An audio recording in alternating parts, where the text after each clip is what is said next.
Welcome to the summer series of Make Movement Matter minis with me, Wendy Welpton. In a break between seasons of the usual interview-style podcasts, I'm sharing a few short episodes to jolt your thinking and offer you a few practical suggestions to move more in your daily life. I really hope you enjoy them, and if you do, please share them with others. Follow for more, and I'd be incredibly grateful if you could rate and review the podcast to help me reach more people and spread the message about the importance of making movement matter in all our lives. So, on with the episode.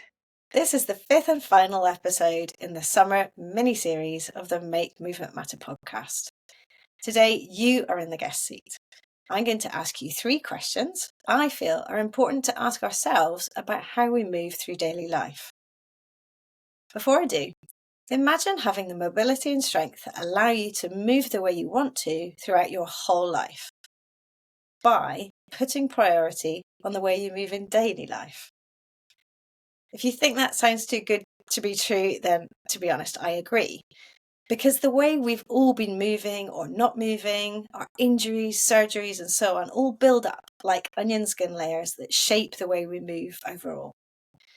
So being able to reclaim lost or feared movements does take time and patience, but it's not impossible, as we can often think, despite the inevitable aging process.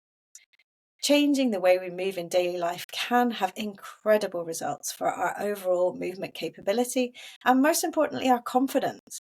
After all, our brains choose how we move. So, my first question for you is, how often do you think about how you're moving when you carry out regular daily tasks? We all tend to move on rushed autopilot. But choosing to put greater importance on the way we move is like switching a spotlight on ourselves, where we start to assess our own movements and then become more creative. The result is that we start to move more intentionally, which helps us add more variety into our daily movements. We even start to see them as a challenge. Variety helps you create a wider range of healthy shapes within your body that we can easily integrate into daily tasks. This approach helps you use different shapes, different parts of your body in a greater variety of ways, which makes your everyday activities more efficient and enjoyable, as well as making you feel more capable of doing more challenging things that you might not otherwise feel your body could cope with. In short, you start to feel more dynamic and therefore more resilient. So, adding in single leg balancing when you would normally be on 2 legs, choosing to lunge to get something off the floor, and going under a barrier instead of around it are all simple but effective ways to move in a wider variety of ways than you would have done otherwise. My second question for you is, what things have you brought into your life that are designed to make life more comfortable or convenient, but are actually taking necessary movement away? The answer to this question can become an interesting rabbit hole once you start to stand back and analyse the things around you or the way you move through the world. If you're not sure what I mean, then here are a few examples. The shallow shopping trolley. Convenient, as we don't have to bend down far to put in a small amount of provisions, but it also means we've actually chosen not to carry them in a basket or 2 baskets, which is weight bearing we probably could all do more of. The one that's mentioned over and over is taking the stairs instead of the lift, or walking up the escalator instead of standing still. I don't need to tell you why climbing up steps is so beneficial for you, and I'm sure you've heard this recommendation 1,000 times, but unless you make it a rule, you can easily miss lots of opportunities. Another one is the handheld mini hoover. Instead, you get your whole body low down and use your joints and muscles differently if you choose a dustpan and brush.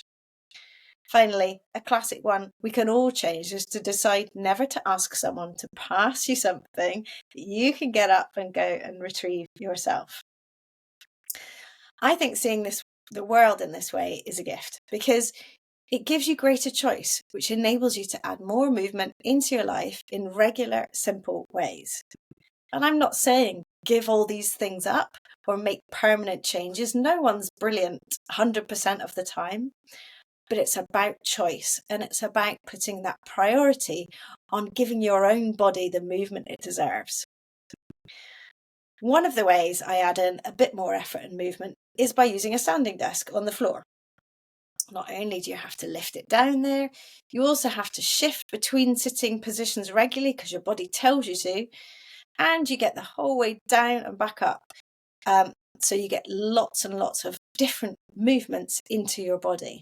Yes, it's more time and effort, and it's an easy way, but I see it as an easy way to ensure I'm working daily on my ability to get up and down to the ground. And after doing it for many years now, I noticed a significant difference to when it didn't even enter my mind to sit on the ground, literally ever. I hope it keeps me capable of doing so for as long as I choose. My third and final question is, what are your movement goals? And how many of them include fun movements? Well, that's kind of a fourth bonus question. Remember at the beginning of the episode where I got you to imagine having both mobility and strength that allow you to move in the ways you want to throughout your whole life? Well, getting there is not just about the need, there also needs to be the want. And that comes from imagining the things you want to be able to do both now and in the future. So have a think about what you'd like to keep doing that you love doing now. Perhaps going back to doing something again that you maybe haven't done for a while. And also those things that are important to you, that you want to keep doing into your last decade. And thankfully, we never know when that actually is, to keep you involved in life and enjoying life. For me, it's about rock pooling with my future grandkids, if I'm lucky enough to have them, playing on the ground with them, having picnics with my friends in nature forever, being able to put on my own clothes, move heavy things around to stay independent, dance to my favourite tunes, and set myself more challenges. Imagine being able to play, garden, hike, ride bikes, do weight training, play tennis, kayak, do all the things you love without worry. For me, natural movement is about preparing my body in everyday movements for life, so I can do all those things and anything else I choose. It comes down to building a resilient, adaptable and reliable body that you have confidence in. Training for these real-world movements ensures we can continue to do the things we love regardless of age. And by stacking in healthy movements throughout the day, you not only maintain mobility, but also prepare your body to handle unexpected challenges. I want to end on that bonus question by asking you about fun. When was the last time you saw something around you, climbed onto it, balanced along it, hopped over it, or crawled under it? My kids sometimes give me that embarrassing midlife mum look, but they're now used to me doing mini parkour moves, and we all usually end up having a go. The exploration of your environment, whether urban or in nature, can bring so much fun, and it never fails to create smiles and laughter. But if this sounds a bit out your comfort zone, think of ways that make you smile and make sure you sprinkle them into life regularly and get friends and family to join in. Finding movements that bring you joy will always make you more likely to do them again and feel better in yourself as a whole.